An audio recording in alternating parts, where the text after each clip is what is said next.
Quinn Priester was shaking in his boots when he saw he was making his major league debut against the offensive juggernaut that is the Cleveland Guardians. He's going to regret the day that he made his major league debut against this offensive juggernaut as the Guardians start their series with the Pirates off with a laugher for a change.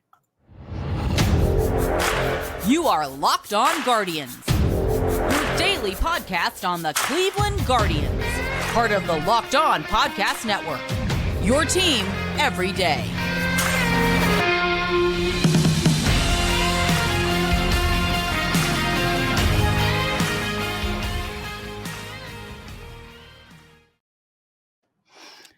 Hello, everyone, and welcome to the show. Based on Justin's cold open there, I'm going to throw this one out. They're having a laugh today, but they're winning. Nah, they're having a laugh. If you get the reference, please comment below about one of my favorite shows ever. Today's show is brought to you by the good people over at Gametime. Download the Gametime app, create an account, use the code LOCKEDON, MLB, for $20 off your first purchase. Last-minute tickets, lowest prices guaranteed. It's free savings. Who doesn't want that? It's a lot easier to do these when your team is up 10-0 in the eighth. It looked ugly early.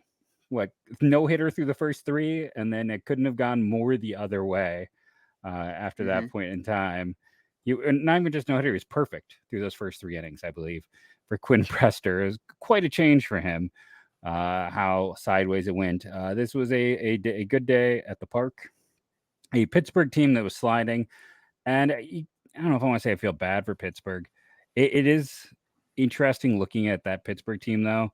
They called up Quinn Priester today. I thought he was an overdraft in his draft class. Got to be honest. Didn't love that pick. Andy Rodriguez, really interesting guy. And then they have Henry Davis, their other young rookie who's played very well in his promotion, playing right field today. Finding ways to get both your interesting young catchers in the lineup. It was kind of fascinating. This is a interesting young Pittsburgh team. I know a lot of focus is always on Brian Reynolds. People for years in Cleveland wanted him. He's having an average year for the second year in a row. Carlos Santana, one of my all-time favorite players, is back in town. It was a sweet moment if you missed it with him and Tito hugging. But the sweetest thing is the score. A blowout win. Well, we're recording. It's the eighth inning. So if this goes the other way, then you can blame us. Let's put it that way. Yeah, that's fair. 2 outs in the eighth as we start recording. If this goes sideways, I blame Justin because he started it with a text saying, "I think this one's done. I think we can record." I did say that. Yeah, that is on me. You don't think the Guardians are finding creative ways to get their two young, exciting catchers in the lineup? I mean, Bo Naylor and David Fry both started on Monday. Oh, I thought you meant Bo Naylor and Cam Gallagher. I thought you meant Bo Naylor and Cam Gallagher for their young, exciting catchers. Two young, exciting catchers. The Guardians' other young, exciting catcher started in right field. So did the Pirates. I don't know what you're talking about, Jeff. When they faced a righty and David Fry is more of a lefty masher. Yeah. And they won 10-0. So obviously, I know, but he's the only guy. I believe he's the only guy who didn't reach base in this one because Josh Bell got hit. Right, that's the only way he reached base. Yeah. It's not the ideal situation for Fry. Fry every day, every time they're facing the lefty, get him in there. When they're not, play Gabby Arias. Who's Gabby Arias? Is that Gabby Arias? Does he play for the Guardians? I thought that guy once. He struck out today. So there's that. But no, it's just, and that's the funny thing. Back to the bench, Gabby. Fry is not a great athlete. He's fine, but he's not a superb athlete. Endy and Henry Davis are definitely better athletes, and I would also say, I like Bo Naylor plenty. Don't get me wrong, but Endy and Davis are also two better catching prospects than anyone Cleveland has, just because of how good those two are. Those might be the top two catching prospects in baseball. So, yeah, I just thought it was fun. Bo Naylor over Endy. I'll take Bo, not over Henry Davis, but over Endy. No. I will. I was just joking, by the way. I know you were joking. I was just giving, I decided to have some fun with it. And again, David Fry's doing a fantastic job since he was called up. I don't want to end, but why are you hating on David Fry? No, I drafted him on my team injury this year when I took all of the catchers. That's right. And I said, that he would be my DH/left-handed masher. You and I spent all offseason saying he's the perfect 25th man. He can play all over. He can crush lefties. This is what they need. This is what we're 26 man now. It's still sometimes hard to believe that's the roster size, but And he barely face. Well, he doesn't always face lefties, but yeah. But it's interesting deployment. They're figuring things out. This was just a fun one. Let's see. We got 3 home runs, 4 doubles. I mean, heck, Miles Straw hit a double in this one.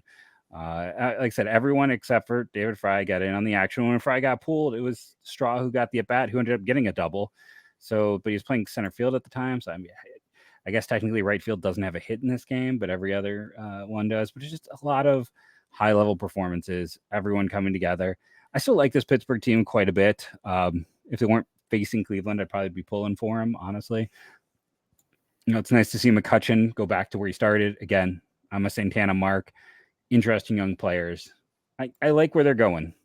They have former Cleveland Guardians great hitting coach Derek Shelton as their manager, who they gave an extension to because, that first month we all knew that was the weird. The Pirates were on their way. They were on their way. It's like I was gonna do the whole facetious thing. Like that was the weirdest extension. I'm just gonna state that. Like everyone knew this team was gonna fall flat on their face, and the Pirates gave an extension. I mean, Jeff, I don't know if Shelton's good or not, but it was like that was weird. You skipped over Guardians legend Yohan Ramirez as well. That's rude. How dare you not pay respect to Guardians legend Yohan Ramirez? Because I forgot. I forgot. So I forgot Yohan Ramirez ever pitched in Cleveland. When your Immaculate Grid blanked out, when your Immaculate Grid comes out next time. I thought Victor Robles might have won a Gold Glove, and then I put Ryan Zimmerman in afterwards. Because if you're listening tomorrow, anyways, that Immaculate Grid's over. I'm not spoiling anything, but maybe. Well, I mean, people might not have done it before they listen to us. When you get a Pirates Guardians, but it'll be a new one tomorrow. Like I'm talking about today, the day we're recording. So I don't have to worry. It'll be a new Immaculate Grid tomorrow.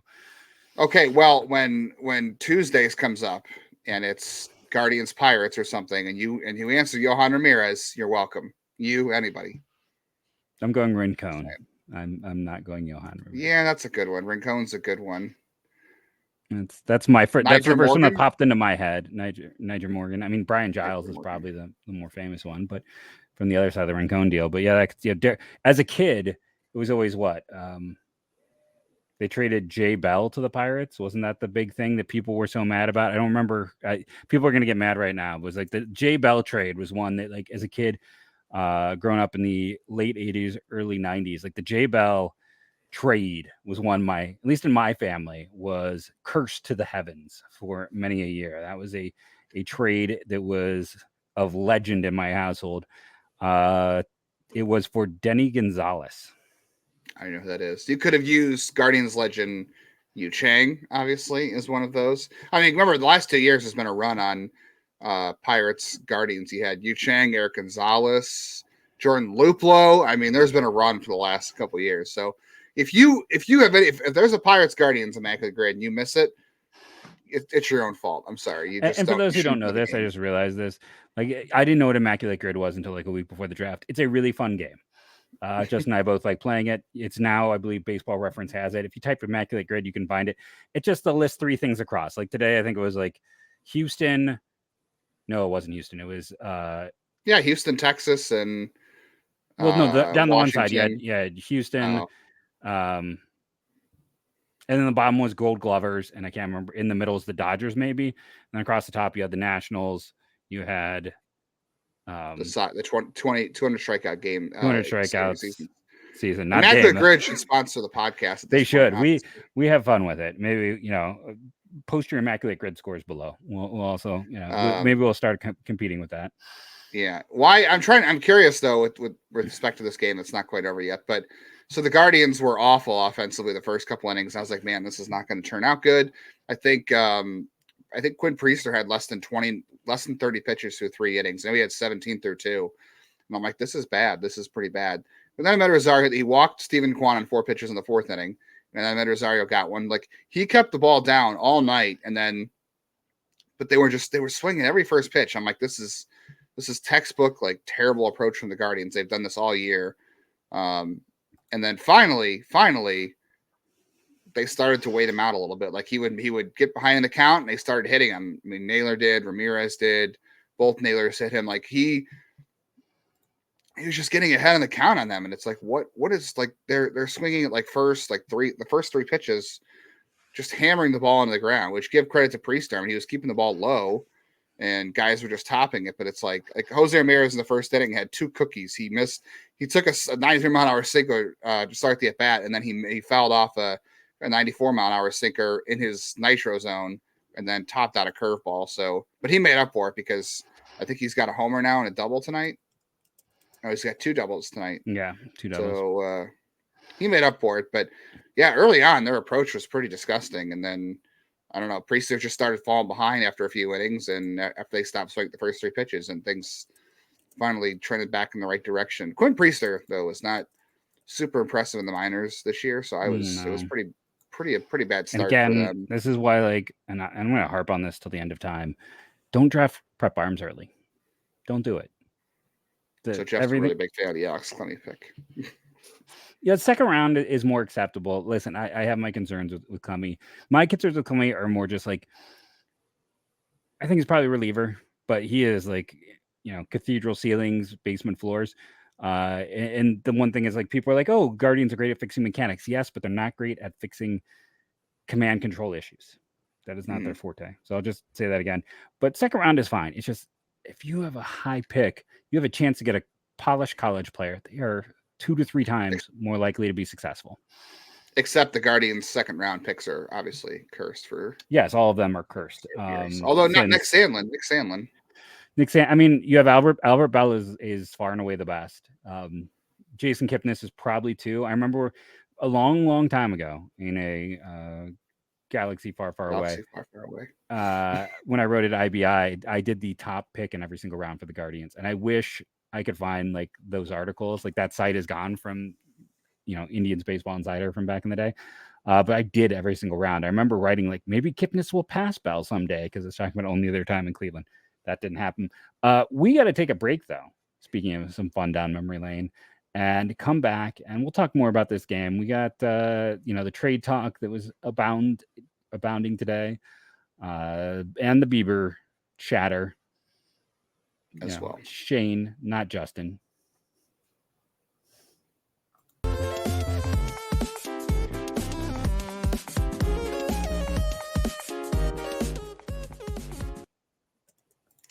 I got some concert tickets I got to buy here in the next week, and I am waiting to the last minute to do it. Why? Because I have full confidence I am going to find a great deal on Gametime. Gametime has flash deals and last minute tickets. Easy to find and buy tickets for every kind of event, whether it's a comedy show, concert, sporting event. Guardians are sold out Saturday this weekend. Tickets are hard to come by. Check out the Gametime app. You don't have to plan months in advance. They have deals on tickets right up to the day of the event. Flash deals, and with the Gametime guarantee, you'll always get the best price. If you find tickets in the same section and row for less, Gametime is going to credit you 110% of the difference. So snag the tickets without the stress with Gametime. Download the Gametime app, create an account, and you're going to save $20 when you use code LOCKDOWNMLB with your first purchase. Terms apply. Again, create an account and redeem code LOCKDOWNMLB for $20 off your first purchase. Download Gametime today. Last minute tickets, lowest prices guaranteed.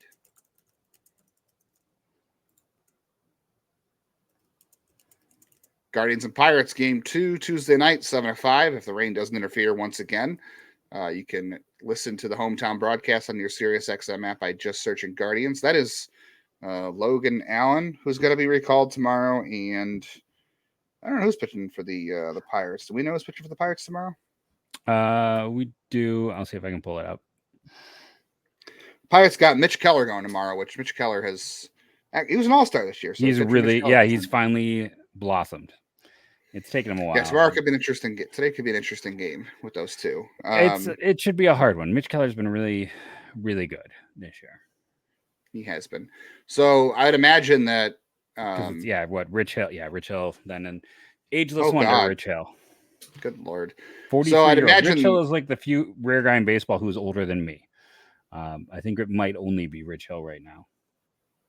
I'd imagine that Michael Kelly probably gets sent down to bring back Logan Allen tomorrow because they have to do it with a pitcher. They can't send a position player down. Speaking of which, we should give the bullpen their due. So the game's not quite over yet, but Xavier Curry, 3 scoreless innings, start the bullpen game. Yeah, really, really fantastic. 39 pitches for 3 innings. That's really good. Is it safe to say, like, to interrupt you and do everyone's, he's been a revelation this year. Like, you and I both, had him in our top 20 prospects, but Mm-hmm.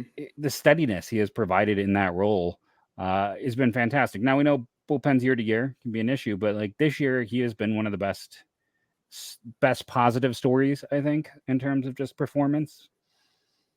He has saved their bullpen multiple times just because he's been able to go multiple innings when the starters have gone out early or there's been, an injury. He has come into, games late too. They've depended on him for some other extra innings and leverage situations. He's done a good job. Yeah, 2.86 ERA. Hasn't missed a ton of bats, but he has done a very good job. Michael Kelly was good today too. 2 hits, 2 strikeouts, inning and 2/3. Actually, I need to look and see. I think his velocity was fantastic. He was throwing, he was at 96 with his 95, 96 with his fastball. He got just one swing and miss with the slider. Either way, good outing for him. He will probably go back down on Tuesday for Logan Allen. Henches for the highest velocity of a Guardians pitcher on the day. Yeah, Henches was better today. He obviously was part of the guys over the weekend against the Rangers that did not do well. Although he pitched fine Sunday, he got out of Trevor Steffen's mess, even though it was too late. Nick Sandlin, fantastic once again. He was bad Friday because the whole bullpen was bad Friday. Well, he hit someone, and then his wasn't as bad on Friday. Oh, Friday was better for him. Okay, so Sandlin was better Friday. Morris obviously took a beating on Friday, but he was better tonight. So bullpen game for all the stuff we talked about, how. And I don't disagree with skipping over Plesac or skipping over Gaddis for this start, because when they got the news, they could have been like, okay, one of these 3 guys is going to get pulled and start Monday. They could have done that. And the bullpen, got torched over the weekends in Texas on Friday and Sunday, or at least in terms of how bad they did, or I guess it was just Trevor Steffen Sunday. But, it didn't go that well. And they stuck with it. And, they did, all the guys did their job. Bullpen games can be very tricky. So, and then good for them. I want to point something else now that I have all that data up in front of me. Andres Jimenez. I know he only has the 1 hit today, and it's the home run, but he has 3 hard hit balls, which is a positive sign for him. He has the most hard hit. The rest of the Guardians team has a combined 5. And he has 3. So that's a pretty strong day for him. I'm always looking for positive growth with guys like Andres. He had a walk too. Yeah, so he reached base twice, and this one had a 3-run homer. I want to say was the home run. Could be 2-run homer. 2-run homer.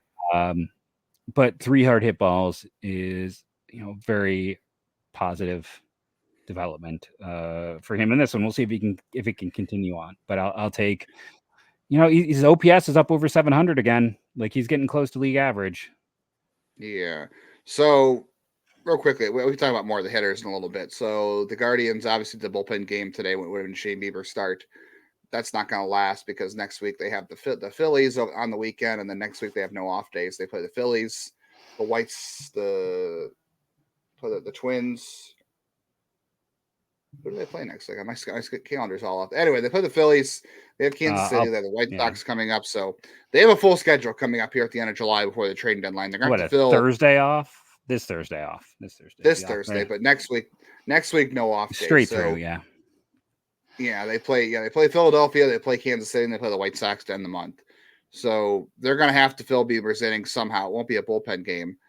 I'm curious to see how they fill those innings, because there's no real verification to this, but I did hear there was some speculation that on the pregame show today for the Guardians game on WTIM, that Hamilton and Tito were saying that Bieber possibly could be out till September. So I'd have to triple check that to make sure. But if that's the case, he's gonna okay. So the real news is he's going to sit for 2 weeks. He can't throw for 2 weeks, and then he's got to be reevaluated then. So at best you're getting him back in 4 weeks, which would put him back at the mid-August. So that's a couple turns to the rotation. They're not going to be able to do a bullpen game every day out. So I really am at a loss to see how they're gonna piece this together. Gaddis did pitch well yesterday. Like I said, there's some ups and downs. I don't know if you give Cantillo an opportunity with his pitch count. There's not an easy answer. I'm a little concerned with Cantillo as the answer, not because I don't think he can do it in terms of stuff, but they are being careful with his innings. He has now pitched more innings this year than he did in 21 and 22 combined. they're going to be so cautious with him. They've already got to manage the innings of Bybee, Williams, and Allen. Now that Allen's coming back, and Cantillo in the AAA is still having the issue of getting deep into games. He threw 51 pitches in 2 2/3 innings the other day. He struck out 4 and walked, I think, 1 and gave up a hit, but he still threw a lot of pitches for 2 2/3 innings. So that's a challenge you can't afford. You might not be able to afford to wrangle with. They just passed over Zach Plesac this time around, so I think we can confirm Zach Plesac is probably not a thought in their heads right now. Who could even be a little bit interesting is Yanni Chirinos, who just got designated for assignment today. Makes $1.25 million, 62 innings this year, 4.0 ERA, walk rate under 3. Now he doesn't miss any bats at all, but if and the FIP is a 5.52 this year, it's not great. That's part of that. But for his career, he's been a guy who's been able to eat some innings for Tampa when he's healthy. If this team is really kind of feels like they need an innings eater and don't trust anyone, I'll just throw his name out there as someone that I don't think he's going to pass through waivers. I think they're going to have to do a waiver trade with someone. I'm betting on him. I was thinking more like, I don't know if you can move Curry only threw 3 innings. He'd have to it takes some time to stretch out. Mm-hmm. And I haven't heard anything on Cal Quantrill, what's going on there. But yeah, I don't know. Like maybe you could do a Curry and Morris tandem where you get 5 innings out of those guys somehow in the short term and see what happens if you don't want to go to Cantillo or Gaddis or God forbid, Plesac. But I wonder if you can how about this? We'll trade Josh Bell to the Pirates for Rich Hill and Carlos Santana. Pittsburgh isn't doing that, by the way. No, Indians legend Rich Hill. You get 2 Indians legends back. There you go. Yeah. No, they're not doing that. Carlos Santana currently has a higher OPS than Jimenez. Just fun fact. But yeah, it's I don't know where you go, what you do. Personally, again, we talked about it yesterday's show. I don't think this team is really going anywhere this year. So I would be totally just see what some of these guys can do. If you don't want to mess with Curry, which I get, then let's see what Gaddis can do. His last 2 starts weren't terrible. When he started actually using that slider, let's see what happens. Yeah, it's unfortunate it takes Bieber out of the trade discussion. And we talked about the Savali discussion the other day. Which everyone else jumped on the next day. Yeah, I think everybody was kind of going there anyway. I think everyone, once the Bieber news came out, it was like, hey, Savali's been their best starter. If they're going to move a starter and they get his something value's back, never going to be higher. That's true. We should talk about what he could bring back in just 1 second.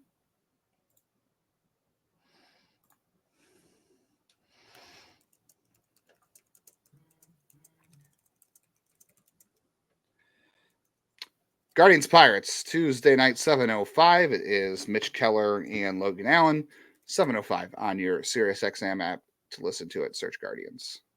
So yesterday we talked about, we didn't talk about it at the end. It happened just as we were done recording, but the Reds called up Christian Encarnacion Strand, and I was like, where are the Reds going to play all these infielders? Because you've got they've got Matt McClain, they've got Ellie De La Cruz, you've got Jonathan India, who was the Rookie of the Year not too long ago. Got just last year? Former Guardians draft pick Spencer Steer. Joey Votto's back. I'm like, where? And I saw they were moving Steer to the outfield a little bit. And then, of course, you got Will Benson, who's been a great story this year. It's like, where are all these guys going to play? But you know what? The Reds are like, screw it. We don't care where they're going to play. We're going to call up guys who are hitting in the minors, and we're just going to find at bats for them, which is a very novel concept, I would say. I don't think anybody's ever tried this before. This must be a new trend that's sweeping that no one's ever thought of before. The Reds are doing. Good for the Reds for being innovators, for showing everybody the way of how to do this. But you did make an interesting point about Savali to the Reds, could be a logical choice. Yeah, it's a team. You look at them right now. Another former Guardians draft pick, Ben Lively, who was a Reds draft pick out of college, who went to Korea and came back and has been okay. Luke Weaver he's not okay. The Reds hate him. The Reds fans hate him. He's not okay. He's better than Luke Weaver. Let's put it that way. Weaver isn't good. Like, this is a team, and the thing about Savali is you're getting 3 years. The other thing with Savali is he's also 100 innings per year. Yeah. Let's just be honest about it. You're not going to sit there and convince anyone otherwise. And I don't know, like Ben Lively, yeah, he's got a 46 FIP. He's been worth half a win, and he's got a 3.72 ERA. Like there's some positives. I don't know. He doesn't strike me as the most hateable guy, like especially when you have Luke Weaver. But yeah, they could use a starter. And what I like what the Reds do, which is something that I think we will never see in Cleveland, is guys bounce around. Like Jake Fraley has been awesome this year. He plays right, he plays left, he plays DH. They move guys around the lineup. Spencer Steer, he's going to play first, he's going to play left, he's going to play third. Nobody like Spencer Steer, second and third. It's outside of even Matt McClain, shortstop and second. I think TJ Friedel is and Ellie De La Cruz are the only. No, Ellie played a game at short. No one stays at the same spot. They move guys around, and that's how they ensure they maximize the lineup. And I just wish we could see something like that. I'm telling you, man. No one's ever thought of this before. This is a totally new concept that no one's ever thought of before. I don't know how you could assume this was going to work, Jeff. This is a totally new concept that just got thought up by the Reds this year. David Bell's going to win Manager of the Year. 11-0 right now. Oh, Bo Naylor, another double. Good for is that 2 hits for him tonight? Good for Bo. Yeah, and Miles Straw with the RBI. He's an RBI machine. Guardians have look at that. The Guardians. No, Bo Naylor flied out. It was a walk. I'm the wrong inning. Yeah, sorry. It was Jimenez walked, Bell walked, Ramirez doubled, then got pinch ran for, then 2 walks, then an infield single to first. I'm kind of curious. Josh Bell is just doing his best Carlos Santana impression. He is not hitting and he's walking. He's a poor man's Carlos Santana is the problem. Yeah, no defense at first base. You're right. Yeah. I think the Guardians should trade for a power hitter from the Reds who has a lot of club control left.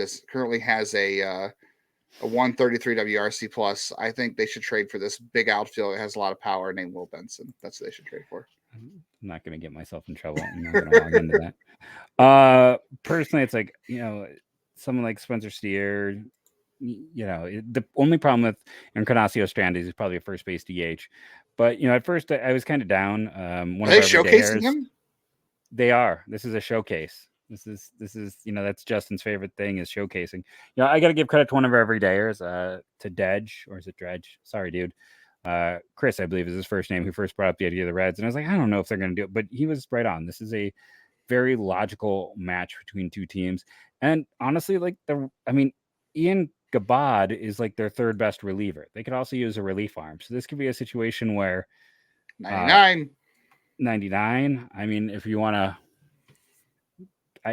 probably 90, but I don't know his trade value. Is it, do you consider Enyel? Is it something like that?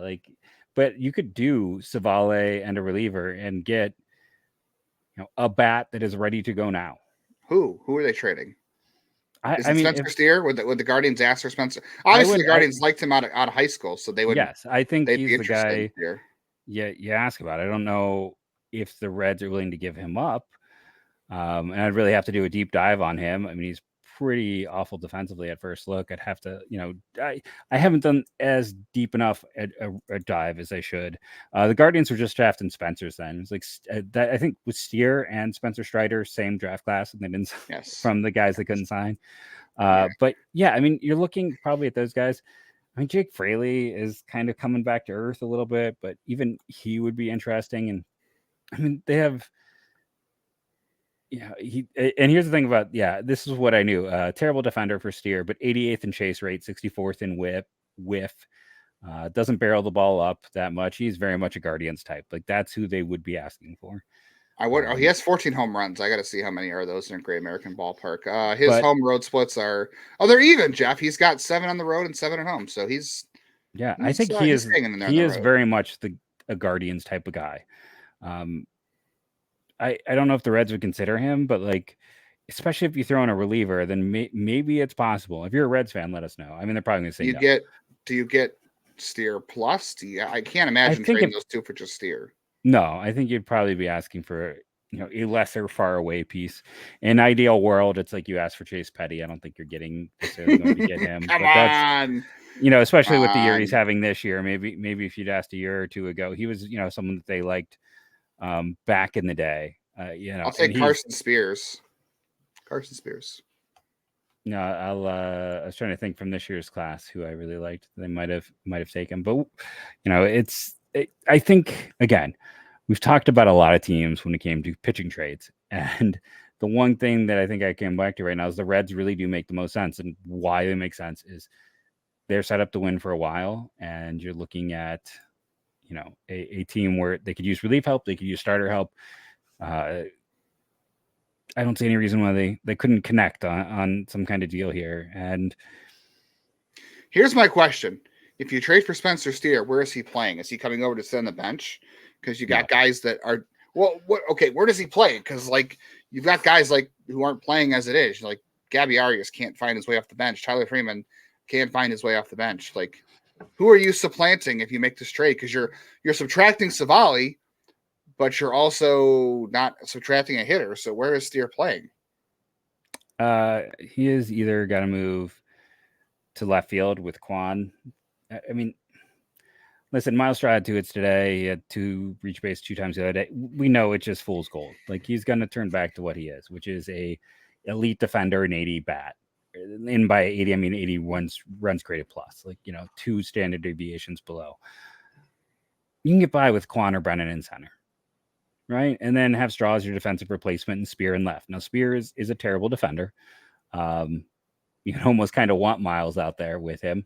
But I think if you get a real bat, you find a way to get that real bat in and you kind of figure the defense later. And hey, defensive replacement at the end of the game, move guys around and shift them, have him play, maybe start once or twice a week.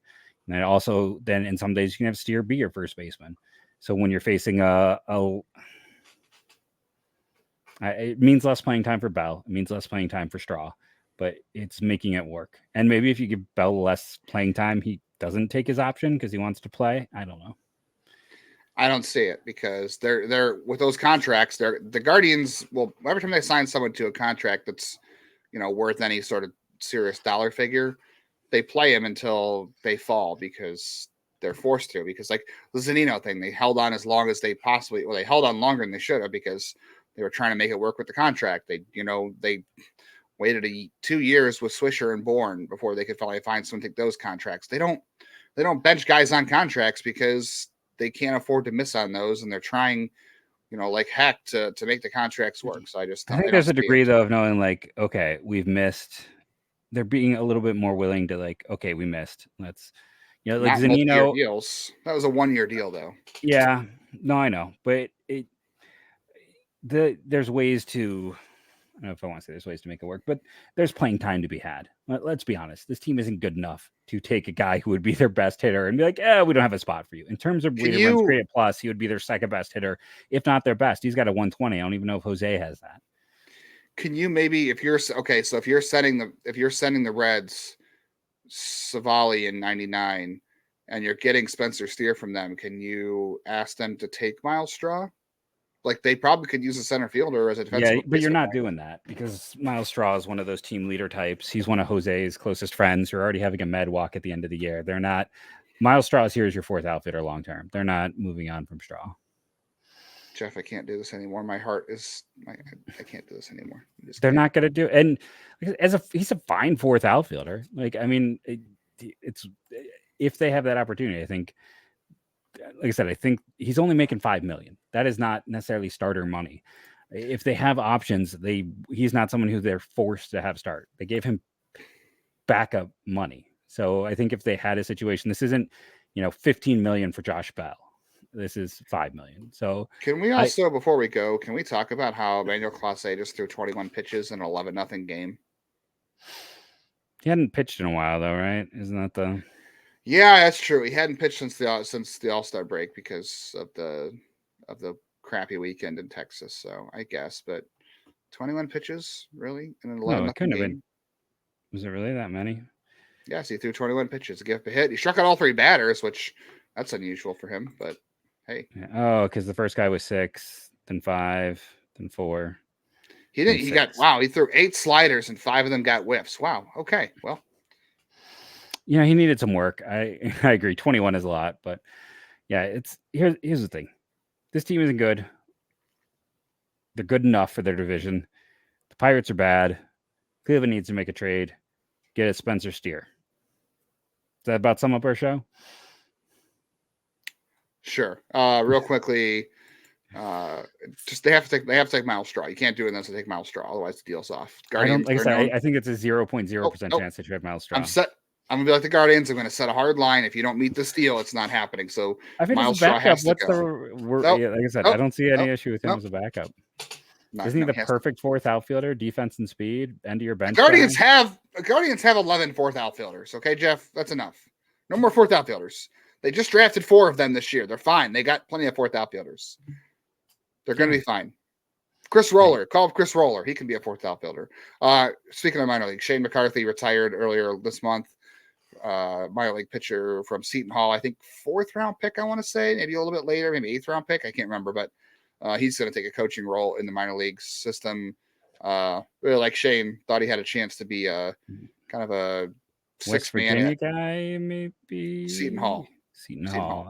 Thought he had a chance to be 18th rounder. Oh God, I was way off. Okay, I thought he had a chance to be an Adam Plutko type, but he had TJ 2 years ago, and he's recovering. He was doing a lot of good stuff for charity too, donating money for strikeouts for kids for cancer. So, kids fighting cancer. So good, especially for a guy again as an 18th rounder. Like he didn't make a lot to be given. Not a bonus, baby. Yeah. No, to give up. It just speaks to character. Yeah, good dude, good family, and looking forward to see what he does as a coach. So happy retirement, Shane McCarthy. But yeah, that's the show. I'm retiring from talking about Miles Straw officially. Let us know what you think. I mean, for me, I'd be more like, hey, take a Met off our hands. If we're gonna clear a random. Yeah, the Reds don't. The Reds need a shortstop. Their shortstop's terrible. Actually, they should just get rid of him. That's fine. Yeah, they, and their backup shortstop, the guy at third base, they can just throw him into the deal because he's not very good. He can't even play short for him right now. That's how terrible he is. He's not even good enough to be their shortstop. Reds are a fun, young, exciting team. Please, Reds fans, understand we are joking. Thank you all for watching, reading, and reviewing. Downloading it helps. Remember to leave those reviews on iTunes, and go Guardians.